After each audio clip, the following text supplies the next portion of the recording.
September 27th and 28th was a scary time. We were evacuated from my home. That's not something that we've ever experienced before. It was a very scary time. You know, we don't usually have disasters in our area like that. It was a lot of unknown. It was a lot of people just not knowing what to do in those moments because we had not experienced that. So the initial response was, I think people were a little unprepared, so when it did happen, there was a lot of, I don't know where to go, I don't know where to turn. So there was a lot of panic, and there was a lot of numbness. People were just kind of getting through the day-to-day, but there wasn't a lot of external emotion. People were just kind of existing. For me, the fact that I myself experienced it along with them, I feel like has made it easier to be more empathetic to those folks that we're seeing and the experiences that they had, because I myself felt the same way in some regard. And being able to share with them, I know what you mean. I too got that scary knock at the door and didn't know what to do. The disaster reactions that I saw right after the event seemed to be a lot of shock.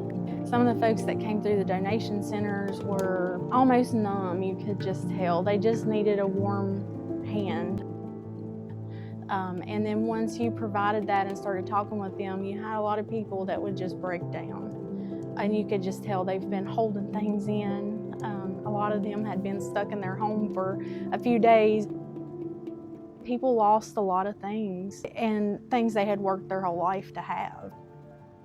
That shock was from, we live in the mountains of Southwest Virginia. How the heck could a tropical storm hit our area? But then once that shock wore off, then it was worry of like, how am I going to get this cleaned up? Who's going to help? You know, all that good stuff. So that's one of the things where VDAT came into play. So VDAT is our Virginia Disaster Assistance Team. All of our team members are members of the communities that our CSB responds to, and we were all affected in some way. We're an organization that they can call and lean on if they need any resource, and we're going to do our best to link them to that resource.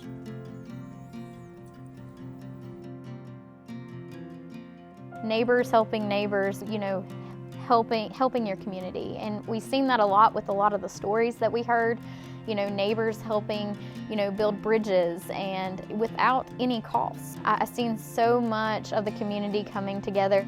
I do feel like that our VDAT program has strengthened the relationships with some folks in our community, because it gave the CSB an opportunity to show the community that we're not there just for mental health, substance use, difficulties. We're there to support you as a community.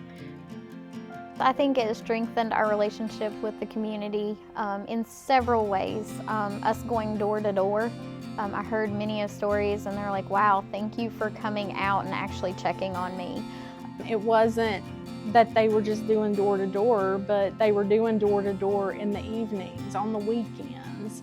So outside of the Monday through Friday 9 to 5 that you're used to seeing folks come around, they were showing up at different times, which showed the community that they were, you know, determined and dedicated to provide the support.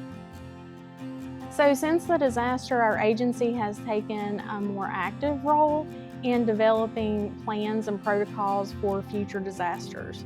We have brought together a committee of leadership and staff that are throwing out ideas on how we can better prepare for future events, how we can work around the challenges that we experienced before.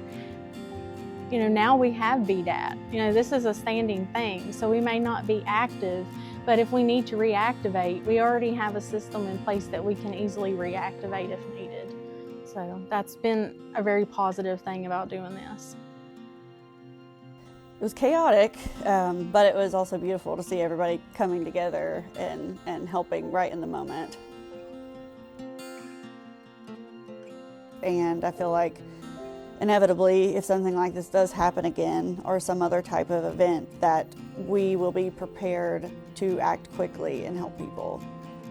I think the biggest thing that I would like people to know about like VDAT and the people they served is these people that we have working with us, you know, they have other full-time jobs, they have lives. Some of them live in that community or near that community, and they've all chosen to utilize their time to help people and just fully committed themselves to that.